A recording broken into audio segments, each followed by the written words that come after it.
السلام علیکم ورحمۃ اللہ وبرکاتہ۔ ایک محترمہ بہن کا یہ سوال ہے کہ ایک شخص مذہبی جماعت کے ساتھ منسلک ہے، باقاعدہ طور پر اس کا رکن یا مبلغ بھی ہے اور معاشرے میں اس کا ایک اچھا دعوتی نمایاں کردار ہے، لیکن اس کا رویہ گھر والوں اور رشتہ داروں کے ساتھ قطع رحمی والا ہو، غلطی پر معاف کرنے کی بجائے اس پر سخت رد عمل دینے والا، اور چھوٹی چھوٹی غلطیوں کو دل میں بٹھا کے اس بارے میں کینہ رکھنا، منفی رویہ، اور دوسروں کو بھی اکسانا کہ وہ اس میں ساتھ دیں، اور یہ کہنا کہ جیسے اب تم کرو گے ویسے میں کروں گا۔ گھر والوں کے ساتھ، رشتہ داروں کے ساتھ اس طرح کا رویہ، کیا یہ ایسا رویہ رکھنا ایسے شخص کے لیے درست ہے؟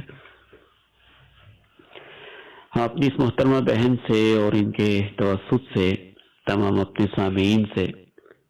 یہ کہنا چاہتے ہیں کہ خوش اخلاقی، نرم مزاجی، وسعت ظرفی بہت عظیم چیز ہے۔ اس کے برعکس رشتوں کو توڑنا، نبی علیہ السلام نے تو یہاں تک فرمایا لا يدخل الجنت قاطع رحیم، رشتے توڑنے والا جنت میں داخل نہیں ہوگا۔ پھر مدینہ منورہ میں سب سے پہلا آپ کا آواز بھی یہی تھا، افشوا السلام واطعموا الطعام وصلوا الارحام، کھانے کھلاؤ، سلام کو عام کرو، رشتوں کو جوڑو، راتوں کو جب لوگ سوئے ہوں نماز پڑھو،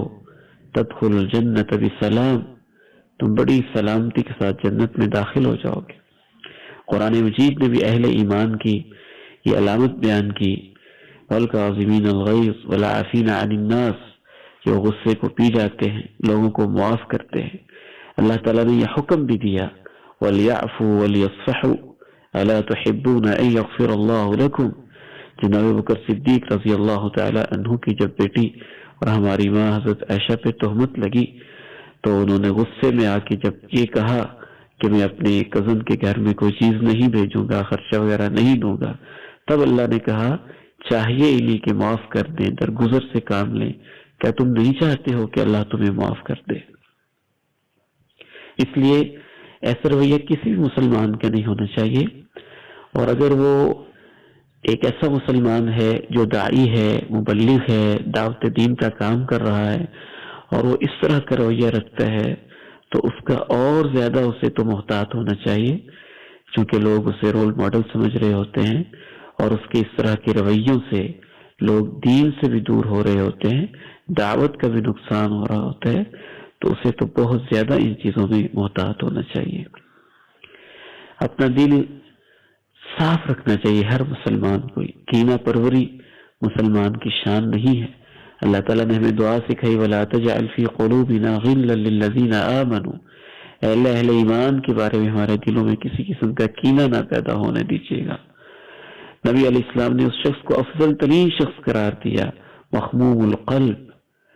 جس کا دل مخموم ہو۔ پوچھا گیا یہ کیا ہوتا ہے؟ فرمایا التقی النقی، صاف ستھرا، پاکیزہ،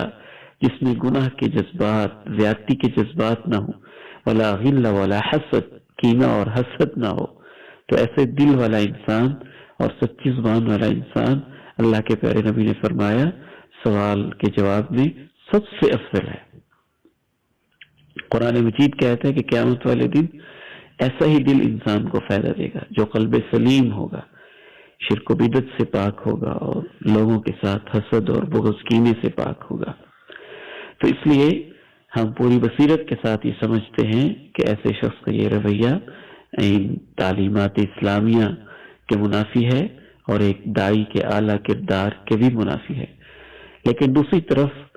ہم اپنے تمام سامعین کو یہ بھی گزارش کرنا چاہتے ہیں کہ ایسے افراد جو امت کے غم میں صبح و شام کرتے ہوں، دعوت کا کام کرتے ہوں،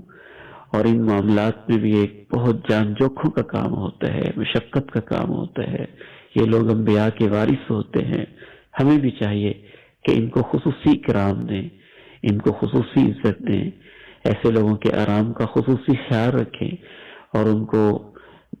زیادہ آپ کہہ لیجئے فیور دیتے ہوئے پریشانیوں سے بچائیں،